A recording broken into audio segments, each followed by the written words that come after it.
రాజకీయాల్లో ఎంతోమంది వస్తుంటారు పోతుంటారు, కానీ కొందరు మాత్రమే వాళ్ళ చరిత్రను గట్టిగా పునాదులకు తొక్కిపోతారు. ఎంతోమంది వస్తుంటారు, వాళ్ళ టైం గడిచే కొద్దీ రిటైర్డ్ అవుతారు, తర్వాత కాలం విడిచి వెళ్ళాల్సిన పరిస్థితి కూడా వస్తుంటుంది. కానీ గవర్నమెంట్లో పనిచేసినప్పుడు కొందరికి అజాత శత్రువులుగా, కొందరికి అజాత మిత్రులుగా కూడా ఉండిపోతారు, మిగిలిపోతారు. ఆ లిస్టులో మాజీ ముఖ్యమంత్రి రోశయ్య ప్రథమ స్థానంలోనే ఉంటారు అని ఇక్కడ ఓ కథనం చూస్తున్నాము. ఆంధ్రప్రదేశ్ కూటమి అధికారంలోకి వచ్చిన తరుణంలో చంద్రబాబు నాయుడు గారి గురించి మనందరికీ తెలిసిందే. రాజకీయ చరిత్ర ఇది అది సునామీ అంటూ 100 మాట్లాడే చంద్రబాబు నాయుడుకు సరైన మొగోడు అన్నది ఎవరో తెలుసా? ఇదిగో రోశయ్య గారే చంద్రబాబుకు సరైన వ్యక్తి అంటున్నారు. విశేష పరిజ్ఞానం, లెక్కలు, తేదీలు, చమత్కారం, సమయస్ఫూర్తి, ముక్కుసూటిగా ప్రవాహ వేగంతో మాట్లాడే లక్షణం, స్పష్టమైన ఉచ్చారణ, గంభీరమైన కంఠస్వరం వంటి లక్షణాలు మాజీ ముఖ్యమంత్రి గవర్నర్ కొనిశెట్టి రోశయ్యకే ఓ ప్రత్యేకత. రోశయ్య ఏది మాట్లాడినా నేరుగా మాట్లాడతారు, కుండబద్దలు కొడతారు. శాసనసభలోనూ బయట ఆయన మాట్లాడిన ప్రతి మాట ఓ చెనికే, ఓ వణుకే. ఓసారి రోశయ్య అల్లుడు ఒక విందులో తన మిత్రులతో ఎంజాయ్ చేస్తూ టీవీ ఛానళ్లకు అడ్డంగా దొరికిపోయారు. అసెంబ్లీ సమావేశాలు జరుగుతుండడంతో తెలుగుదేశం పార్టీకి సంబంధించిన చంద్రబాబు నాయుడు, టీడీపీ సభ్యులు ఆనందానికి అవధులే లేవిక. సభల్లో ఆ విషయాన్ని ప్రస్తావిస్తూ ముక్కుముడిగా ఉత్సాహంతో రెచ్చిపోయారు చంద్రబాబు ప్రత్యర్థులు. అయితే చివరిగా రోశయ్య తాపీగా నిలబడ్డారు. అధ్యక్ష, ఎన్టీ రామారావు గారికి నాకు దేవుడు మంచి అల్లుళ్ళని ఇవ్వలేదు అధ్యక్ష, ఏం చేస్తాం, తప్పదు అధ్యక్ష అంటూ టక్కున కూర్చున్నాడు.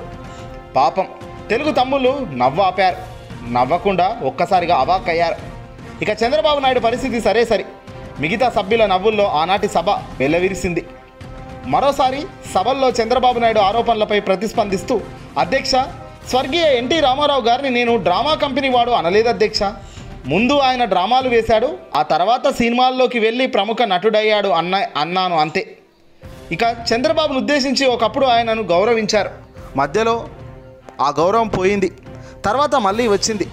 సరే, నన్ను తెలివితేటలు గలవాన్ని అన్నారు, నేను తెలివితేటలు గలవాన్ని అయితే ఇలా ఉంటానా అధ్యక్ష? ఒంటరిగా ఉన్నప్పుడు ఎప్పుడో అదున చూసి వైఎస్ రాజశేఖర రెడ్డి గారిని ఒక్క వెన్నుపోటు పొడిచి ఆ సీట్లో నేను కూర్చునేవాడిని కాదా అంటూ చమత్కరించారు రోశయ్య. చంద్రబాబు ఆ పార్టీ సభ్యులు కిక్కిర్సుమంటే ఒట్టిక. వైఎస్ రాజశేఖర రెడ్డికి ఇష్టమైన ఓ వ్యక్తి ఉండవెల్లి అరుణ్ కుమార్ ఓ సందర్భంలో ఇలా చెప్పారు. రోశయ్య ఓసారి రాజమండ్రిలో ప్రెస్ కాన్ఫరెన్స్ పెట్టినప్పుడు చంద్రబాబు ప్రభుత్వం ఓవర్ డ్రాఫ్ట్కు వెళ్ళడంపై మాట్లాడుతూ ఇది రాష్ట్రానికి మంచిది కాదు, అప్పుల ఉబ్బిల్లోకి పోతామన్నారట. సరే, విలేకరులు తర్వాత ఆయన మాటల్ని మరో ప్రెస్ కాన్ఫరెన్స్లో ఫైనాన్స్ మినిస్టర్ యనమల రామకృష్ణుడితో దీన్నేమంటారు అని అడిగారు.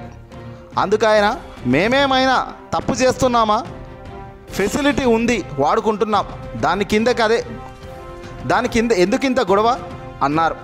ఈ సంగతి ఇంకో ప్రెస్ కాన్ఫరెన్స్లో రోశయ్యతో చెప్పి దీనిపై మీరేమంటారు అని అడిగారు. దీనికి రోశయ్య, చూడు నాయన, ప్రతి ఊరికి శ్మశానం ఫెసిలిటీ ఉంది కదా అని వాడిని వాడుకుంటామా, రిపీట్, జీవుడు పోయిన తర్వాతే అక్కడికి పట్టుకెళ్ళేది అని జవాబిచ్చారు రోశయ్య. ఇలా చెనుకులు విసరడమే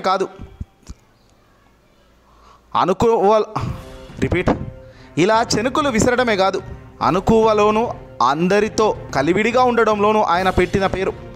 అందుకే చంద్రబాబుకు వంగాలన్నా, చంద్రబాబు చేసిన పాపాలను ఆనాడు పండించాలన్నా రోశయ్య మాటల యుద్ధంతోనే నడిచేది, రోశయ్య విమర్శలతోనే నడిచేది అని నేడు తిరుమలగిరి సురేందర్ ప్రెస్ అకాడమీ మాజీ చైర్మన్ గారు ఓ శీర్షికతో ఈ కథనాన్ని ఆయన తెరలేపారు.